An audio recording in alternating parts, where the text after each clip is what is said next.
How to use the payroll calculator on your Flipdish point of sale. Please note you will need store manager level access to manage these settings.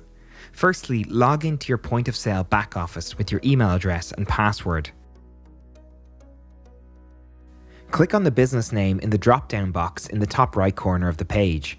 This is the franchise level view. Select the relevant store from the drop-down, then click Modules on the left-hand side of the page. Then click Payroll, then click Payroll Calculator. Use the arrows on either side of the date range box at the top of the page to find the relevant month.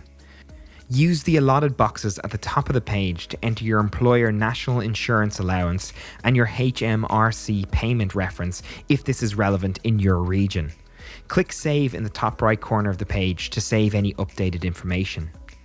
In the Summary tab below, you will see a wages summary, which contains planned wage, holiday pay, bonuses and more, a taxes summary, which includes employee and employer national insurance contributions, pension contributions, PAYE, and more.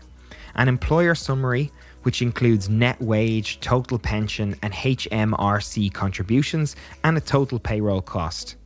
In the Payroll tab, you will be able to see a breakdown of each staff member by gross wage to pay, total national insurance contribution, HMRC contribution, PAYE, and many more. To learn more about your Flipdish point of sale, go to help.flipdish.com or contact us on help@flipdish.com. Thanks for watching.